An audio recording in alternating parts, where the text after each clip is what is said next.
Hello, Rupa here from Crafters Corner. I'm back with another video tutorial. We're going to do a fun technique today, something which I've enjoyed playing in the past 2 days. It's so addictive, believe me, days, and I'm just loving it. This is the foil technique, gilding or the foil technique using the cream foil bond and the metallic foil here. So the glue comes in a nice jar like this, which is the base for sticking your foil. And then once this dries, we use the foil and create the foil technique or the gilding technique. And the foil comes in two colors, gold and silver. Okay, so let's get started. It's a nice fun technique for which I have already prepared a small little board here.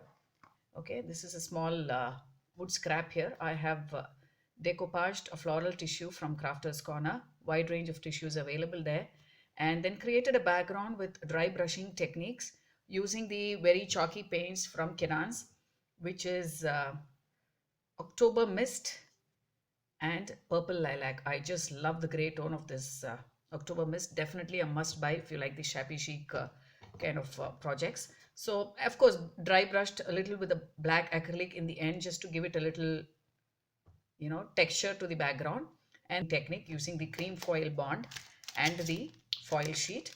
Um, there are so many ways of using this foil bond. You could either use a stencil to draw out a pattern or maybe write a letter or write a name or alphabets or anything or any image, anything, whatever, any stencil pattern can be used along with a foil bond using a palette knife, or you could just scrape here and there with a foil bond using a brush or even your finger. So whatever be the method, what you need to remember is once you apply the foil bond, you will see it as I'm using it. You can see how white this is.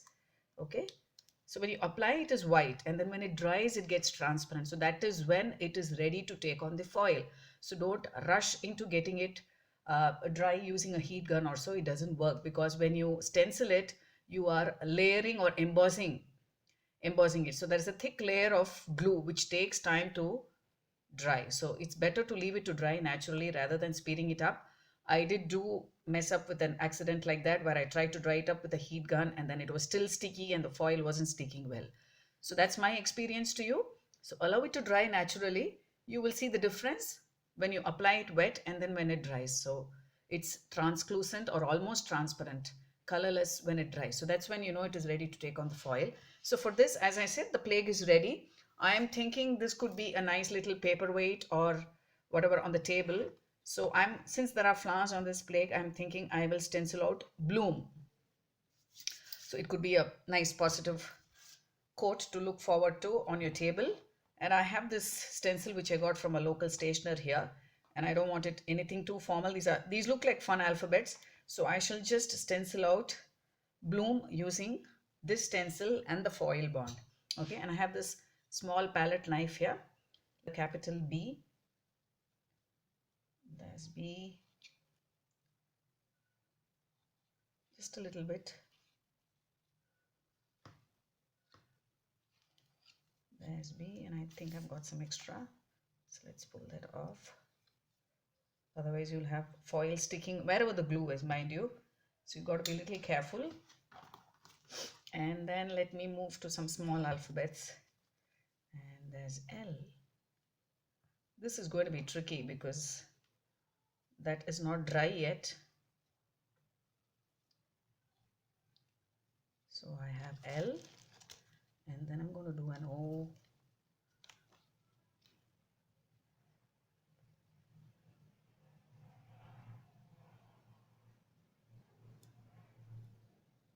Oh my God, this is like too much concentration. Okay, O, and I need another O.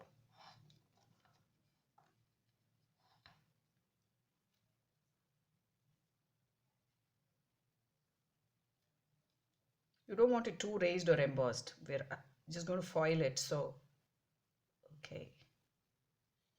O, O. I think I managed. And an M, which can be here.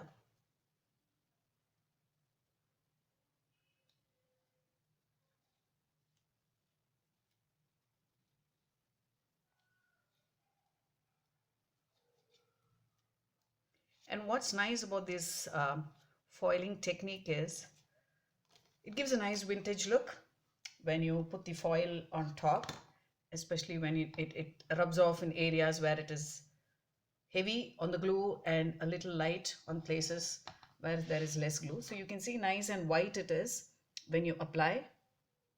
Okay, and as it dries it gets translucent. I don't want to speed this up with a gun because as you see it's a little raised, so I want to give it its own natural time to dry.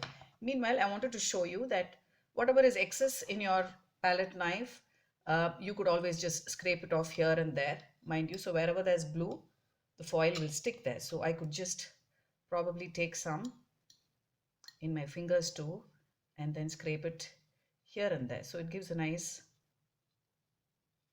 gilded kind of look. Okay, doesn't have to be too raised, it can be just light here and there. Okay, so now let me allow this to dry and then I shall finish this up. The sides, maybe I think I will cover it up with a darker chalk paint. Allow this to dry and then come back. Okay, so I'm back. The panel is dry. The glue is also dry. As you can see, it's translucent here. It took about 2 hours. I just let it to dry naturally. Only when I'm convinced that it is dry, I'm going to take up the foil now. You can see, I hope you remember how it was when I had applied. It was nice and white. So right now it's just a shiny kind of thing there. So we can use the foil. And for this, I'm going to use the silver foil. This is how the foil comes. It comes out in a roll. So this is the silver part and this is the back side. So what you need to do is press the back side of the foil onto the glue and then just pull it off. So it gives it sticks on to where the glue has been applied and gives you this foil effect. See, like I said, you can see the foil a little light and little shaded. So where the glue is heavy, it's a little more, and here you can see that it's a little light. Okay, so let me start doing this. Let's see how this blooms up. So there's the L, and yeah, so you can be a little prudent in using this foil if you place it exactly and not waste. There you go. And where's my M? There is the M. So it's as easy as that. So you let it sit, press it, and then pull it. So that's the bloom there. And then if you remember, I did apply a few here and there, which was excess. That's there. Okay. Here a bit. Oh, I'm just loving the silver effect. I'm going to show you some projects where I've used the gold foil. Okay. So this gives a nice gilded effect, if you can see. The random applications here and there. I think that's about it. See, that's how it looks. Bloom. Nice and shiny. Shabby chic at the same time. Okay. This can sit nicely on the table. And I did do up the sides with chalk paints from Cadence. So now you saw how easy it is to use the foil bond and the metallic foil to give some amazing effects to your crafty projects, be it home decor or even your cards, scrapbooking, anything, you name it, you can use this on any surface. So just apply the cream foil bond, wait for it to dry, keep the foil on top and then just pull it off. Okay, so as you are seeing this, I will show you some projects which I've done using the gold foil. Okay, so here I have a candle stand, which again I've used the chalky paints and then distressed it. And then if you can see, I've just applied the foil bond in random places and then stuck the gold foil. So this gives a nice kind of gilded effect. Okay, so here and there the peeled kind of effect. Same is the case with the other candle stand. This is a nice teal and gold. And then I have this. So here I have stenciled a Buddha image using the same foil bond and then used gold foil to peel.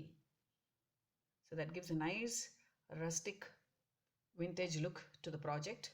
Of course, the background, wood background. Okay, so go ahead, get your cream foil bond and the foil sheets from Crafter's Corner. This amazing product from Cadence makes gilding such an easy experience. Go ahead, you can just get creative and use them in many different ways. If you like this video, give me a thumbs up, and if you haven't subscribed yet, please do so. I shall see you soon with another tutorial. Bye bye.